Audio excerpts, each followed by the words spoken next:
Boa noite, pessoal. Então, hoje vamos com essa palestra, essa fala sobre resolução de problemas na bipolaridade. Então, conviver com o transtorno bipolar não envolve apenas lidar com o humor. Envolve lidar com decisões, com conflitos, com imprevistos e momentos em que pensar com clareza fica mais difícil. Então, hoje eu quero trazer uma habilidade que ajuda muito na prática, que é a resolução de problemas. Então, não é sobre resolver tudo, é sobre aprender a não piorar as situações e construir caminhos possíveis, mesmo em momentos difíceis. E por que falar de resolução de problemas na bipolaridade?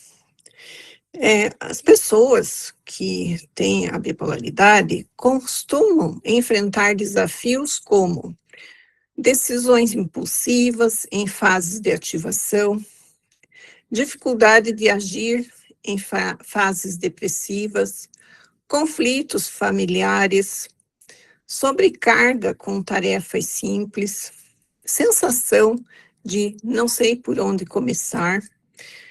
E os familiares, por outro lado, muitas vezes tentam resolver tudo pelo outro, ficam inseguros sobre como ajudar, entram em desgaste emocional, entre outras coisas. Então, a falta de estratégia aumenta o sofrimento. E o que é a resolução de problemas?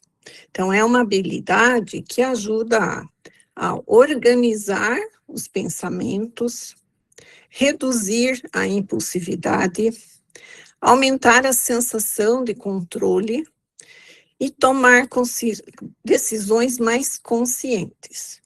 Então, ela não elimina o problema, mas muda a forma de lidar com ele. Quando que não se deve usar essa técnica? Durante crises intensas de mania, durante depressão muito profunda, ou quando a pessoa está muito ativada emocionalmente. Então, nesses momentos, o foco não é resolver problemas, é estabilizar. O passo a passo na resolução de problemas. Então, a primeira coisa, definir o problema com clareza. Evitar termos vagos, tipo, minha vida está um caos. Um exemplo, né? Nós podemos ter vários tipos de situações que a pessoa precisa ter clareza do que é o problema. Então, em vez de dizer, a minha vida está um caos, estou com dificuldade de cumprir horários no trabalho.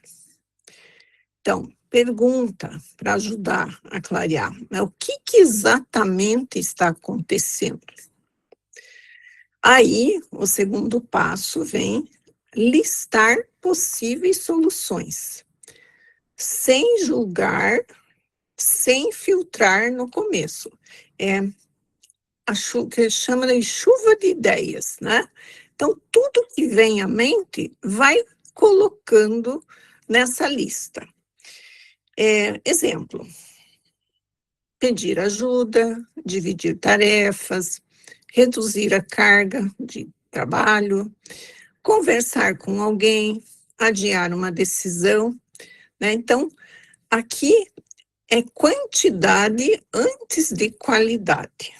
Mesmo que aquela ideia não seja, né, muito apropriada, mas vai colocar todas as possibilidades.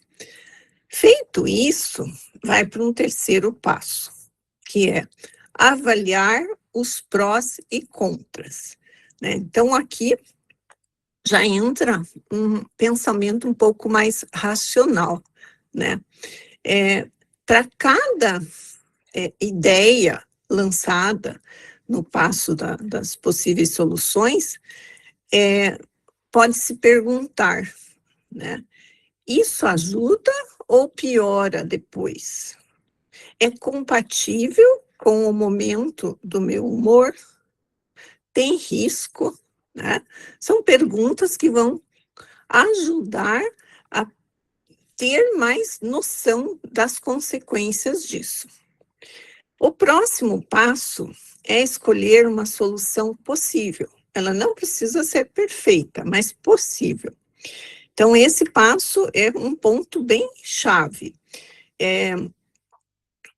O perfeccionismo, querer perfeccionismo, é provável que trave aquela ideia, né? E a impulsividade acelera. Então, a ideia é escolher um meio termo, né? O bom, o suficiente. Aí vai para o passo seguinte, que é planejar a ação, transformar em algo concreto, né? Então, tipo, quando que eu vou fazer isso? Como exatamente que eu vou fazer isso? Preciso de ajuda? Então, quanto mais claro, mais específico esse plano de ação, é melhor, né?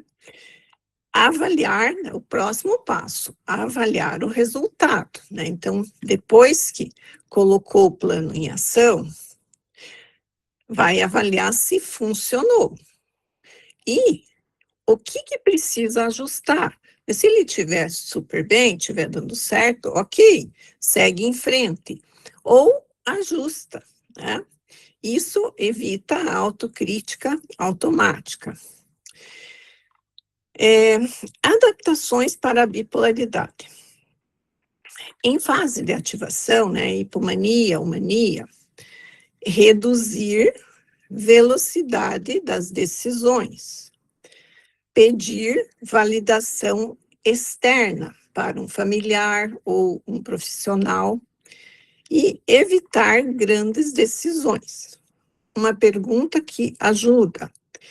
Eu decidiria isso se estivesse estável? Na fase depressiva, quebrar problemas em pequenas partes, né? Então, passo a passo, focar no mínimo possível e valorizar pequenas ações. Uma pergunta para ajudar a guiar.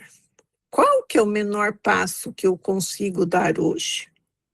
Então, um pequeno passo, todos os dias, vai aumentando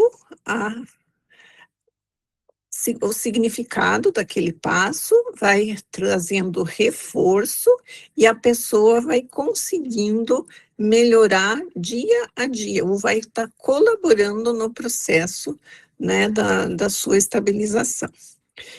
E qual que é o papel da família nisso? Então, a família, ela não vai resolver pelo outro, mas ela pode ajudar a organizar o problema, trazer uma visão mais realista, evitar críticas e julgamentos e incentivar passos pequenos, né? Então, o familiar pode perguntar: como posso te ajudar a pensar nisso? E deve evitar: você precisa fazer isso agora? É só querer, né? Então, isso não ajuda aquela pessoa que está necessitando da colaboração dos seus familiares. Quais que são os erros comuns?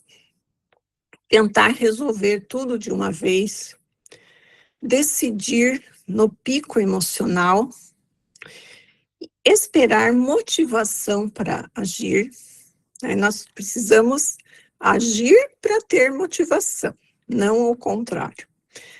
Confundir problema com emoção, né? A emoção, ela precisa ser acolhida. O problema precisa ser estruturado. Então, uma ideia de um exercício prático, né? Qual que é o problema específico? Pensem vocês hoje, né, que estão aqui na palestra. Qual seria um problema específico que poderia fazer parte desse roteiro, né? Quais 3 possíveis soluções? Qual é a mais viável hoje? Qual que é o primeiro passo? Então, para vocês refletirem. E finalizando, viver com bipolaridade envolve oscilações, mas algumas habilidades funcionam como âncoras. A resolução de problemas é uma delas. Ela não controla o humor, mas protege a vida das consequências do humor. Um espaço para reflexão. Em quais momentos eu ajo sem pensar? E quando eu travo diante de problemas? E o que mudaria se eu seguisse um passo de cada vez? Então, essa é a minha contribuição de hoje. É uma palestra mais curta, mas ela é bem objetiva para o foco que é a resolução de problemas. Fico à disposição para perguntas.